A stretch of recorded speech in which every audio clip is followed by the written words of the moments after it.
আজকে আরও একটি রেসিপি দেখার জন্য সবাইকে ওয়েলকাম জানাচ্ছি। আসসালামু আলাইকুম, কেমন আছেন সবাই? আজকে আমি শেয়ার করছি ছোটো মাছের চচ্চড়ি। এই ছোটো মাছের চচ্চড়িগুলো আমি হাতে মেখে রান্না করেছি।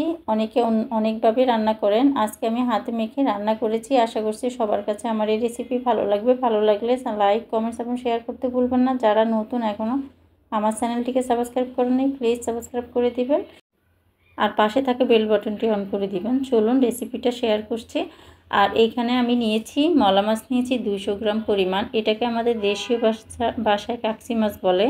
আর নিয়েছি এখানে একটা বড় চাচার আলু মিহি কুচি করে নিয়েছি, পেঁয়াজ কুচি নিয়েছি, হাফ কাপ টমেটো কুচি নিয়েছি, দুইটার মতো, একটা টক টমেটো, দুইটার মতো পাতলা পাতলা কুচি করে নিয়েছি। আর নিয়েছি কাঁচামরিচ কুচি, আর নেব ধনিয়া পাতা কুচি। আর গুঁড়ো মাছে কাঁচামরিচ আর ধনিয়া পাতা না হলে আর গুঁড়ো মাছের টেস্টটাও ভালো আসে না। দেখেন কাঁচামরিচ ধনিয়া পাতাগুলোকে নিয়েছি। আর এখন মেখে নেব। এখন মেখে নেওয়ার জন্য এখানে প্রথমে পেঁয়াজ কুচি, আলু কুচি আর টমেটো কুচি সবগুলো দিয়ে আমি খুব ভালো করে মেখে নেব। কাঁচামরিচ, স্বাদমতো লবণ, সামান্য হলুদ গুঁড়ো, এক চা চামচ মরিচ গুঁড়ো, চাল পরিমাণ বুঝে দিবেন। আর জিরে গুঁড়ো দিয়েছি 1 চা চামচের মতো। সবগুলো উপকরণ খুব ভালো করে আগে মেখে নিব। লবণের সাথে লবণ আর সবগুলো মশলা যেন খুব ভালো করে মিশে যায়। আর যেহেতু গুঁড়া মাছটা রান্না করব, এটা হাতে মেখে মাছটা দেওয়ার পরে এরকম মাখা যাবে না, এজন্য সবগুলো যেন ভালো করে মাখা মাখা হয়ে যায়।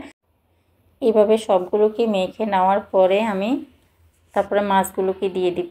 তেল এখন ব্যবহার করি না, তেলটা লাস্টে দিব। তেল দেওয়ার পরে মেখে নিলে হাতে তেল লাগবে, এই জন্য ভালো করে আগে মশলাগুলোকে মেখে নিব। আর দিয়ে দিয়েছি গুঁড়ো মাছগুলোকে দিয়ে একটু ভালো করে মেখে তারপরে দিয়ে দিব রসুন বাটা। আমি 2 টেবিল চামচের মতো রসুন বাটা ব্যবহার করব। সবগুলো এখন ভালোভাবে মিশানো হয়ে গেছে।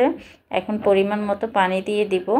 আর এখানে আমি যে কড়াইটাতে রান্না করব ওইটাতে আমি সবগুলো মাছ মেখে রাখা মাছগুলোকে ঢেলে দিয়ে আর ওই বাটিটা ধুয়ে আমি পরিমাণ মতো পানি দিয়ে দিয়েছি। বেশি পানি দেওয়া যাবে না, প্রায় 1 কাপের মতো আমি পানি ব্যবহার করব। এর বেশি পানি দিব না, গুঁড়ো মশলা পানি তেমন একটা লাগে না। এরকম দিয়ে তারপরে রসুন বাটা দিয়ে দিব 2 টেবিল চামচ পরিমাণ। আমি আগে রসুন বাটা দিতে ভুলে গিয়েছিলাম। আর পরিমাণ মতো তেল দিয়ে দিব। যে কোনো গুঁড়ো মাছের ক্ষেত্রে তেলের পরিমাণটা একটু বাড়িয়ে দিতে হয়, যেহেতু একদম শুকিয়ে যাওয়ার পর তেলটা যখন বেরিয়ে আসবে তখন সুন্দর একটা ফ্লেভার ছড়াবে। আর গুঁড়ো মাছে একটু তেলের পরিমাণটা বেশি লাগে, মাছটাতে একটু তেলটা কমই থাকে গুঁড়ো মাছে। এভাবে সবগুলো উপকরণ আমি মেখে নিয়েছি। দেখেন আমার মেখে নেওয়া হয়ে গেছে। এখন চুলাতে বসিয়ে চুলাটা অন করে দেওয়ার পর দেখেন ফুটে ওঠার পরে আমি ঢাকনাটা তুলে দেখাচ্ছি।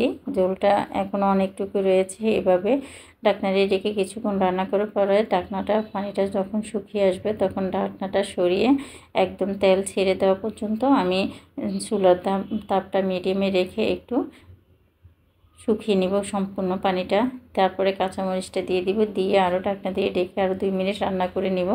রান্না করে তেলটা যখন একদম সম্পূর্ণ ছেড়ে আসবে তখন আমি দিয়ে দিব ধনিয়া পাতা কুচি। বাস তৈরি হয়ে গেল আমার ছোটো মাছের চচ্চড়ি বা বলেন আর ছোটো মাছ রান্না বলেন, এটা যেটাই বলেন। এই রান্নাটা আমার একদমই কমপ্লিট। এখন দেখেন একদম ঝোলটা শুকিয়ে গেছে। একদম পোড়া পোড়া করবো না, এটা বেশি পোড়া পোড়া করলে কাটা কাটা হয়ে যাবে। এরকম মাখা মাখা রেখে দিব। ঝোল নাই কিন্তু তেলটা ছেড়ে আসছে। ওই পর্যায়ে আমি নামিয়ে পরিবেশন করছি। দেখেন আমি এখন একটা প্লেটে তুলে দেখাচ্ছি। আর কতটা লোভনীয় লাগছে, আর খেতে কিন্তু মাশাআল্লাহ দারুণ হয়েছে।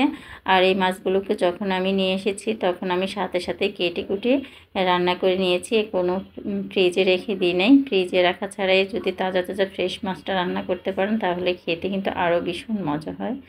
সবাইকে ধন্যবাদ জানিয়ে শেষ করলাম আজকের এই ছোট্ট আয়োজন। আবার দেখা হবে অন্য কোনো দিন অন্য কোনো সহজ রেসিপি নিয়ে। আল্লাহ হাফেজ।